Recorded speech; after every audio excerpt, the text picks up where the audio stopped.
pasado alas 6 ng umaga, nagbabiyahe na naman kami ni Max. Ang pupuntahan namin ngayon ay hindi pa nga namin nararating na magkasama kaming dalawa. Kaya naman samahan nyo kami sa aming Bike Venture Episode 8.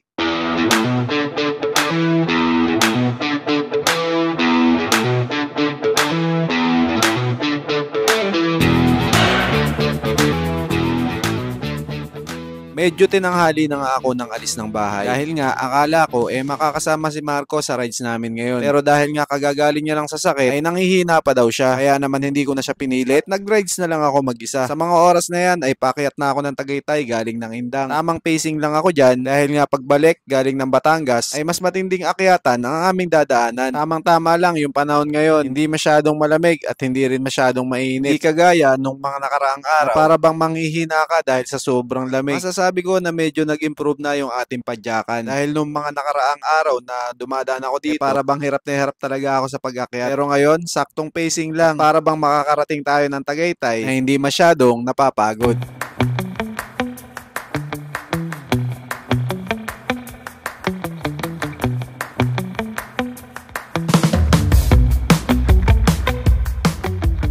Pagkalipas ng ilang minuto, nandito na nga ako malapit sa Crossing Mendez, Tagaytay. Madami na din ako nakasalubong ng mga nagbibisikleta galing ng Tagaytay, pabalik naman ng Indang. Sa mga nagtatanong nga pala kung anong ginagamit kong camera pag nagbibideo, cellphone lang yan mga boss. Dahil nga wala pa tayong pambili ng camera 360, pinagtsatsagaan lang muna natin tong cellphone sa pagbibideo mga boss. Yun nga lang, medyo delikado dahil kailangan mong mag-isang kamay, pero kaya naman, sanayan lang din. Ayun nga, malapit na ako dito sa Crossing Mendez, tapos nakasabay ko pa to si Kuya na ang lakas-lakas din pumadyak. Eto na nga pala yung itsura ng Tagaytay Crossing Mendez ngayon. Ginagawa na yung flyover dito para pagdating ng weekend hindi na nga masyadong nagtatraffic dahil nga sa sobrang dami ng bakasyonista sumisikip talaga yung kalsada dito. Habang nagbibideo ako tinawag nga ako ni Kuya. Tanong lang siya sa akin kung saan daw ako pupunta. Tapos tinanong niya din ako kung saan daw ako galing. Hanggang sa magkakwentuhan nga kami. At yun nga, malapit lang pala yung bahay namin sa kanila. Dahil nga magkabarangay lang pala kami ni Kuya. Dahil nga nag-iisa lang din siya, sasamahan na lang daw niya ako sa pupuntahan namin ni Max. Kaya naman agad-agad, umalis na din kami.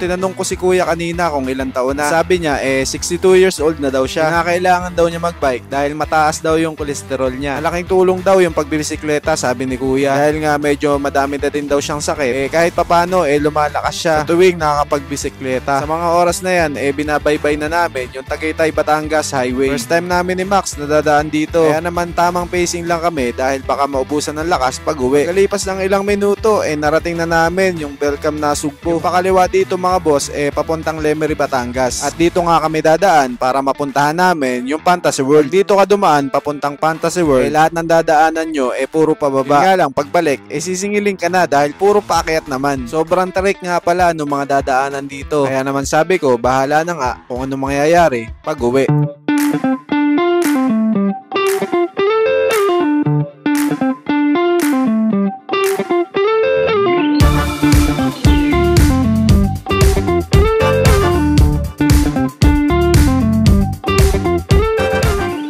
Pagdating dito sa May Calaka meron na naman kaming nakasama na taga GMA. Mag-isa lang din daw siya, sabi niya. Kaya naman sabi ni Kuya sumabay na rin daw siya sa amin dahil pupunta rin naman daw kami doon sa Fantasy World. Saglit lang kami nagpahinga dito at rumekta na kami. At dahil puro pababa na nga yung aming dadaanan mabilis naming narating yung Fantasy World.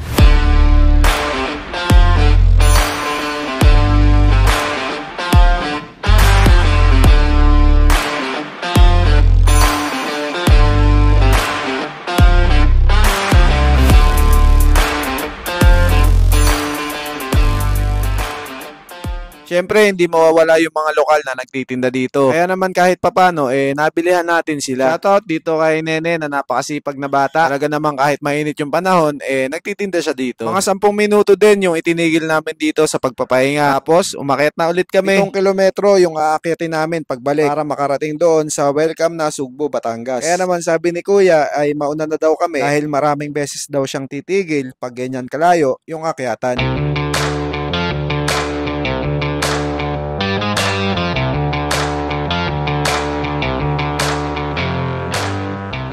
Eto na nga yung sinasabi kong singilan. Sa haba nito ay uubusin talaga yung lakas mo. Kaya naman kung hindi ka nag-practice bago pumunta dito, ay siguradong may susumpa mo. Diniretso na namin yung 7 kilometrong akyatan. At sinabi ko doon sa kasama ko na sa taas na lang namin hihintayin si kuya. Grabe, halos mamanhead yung mga binti sa pagpadyak.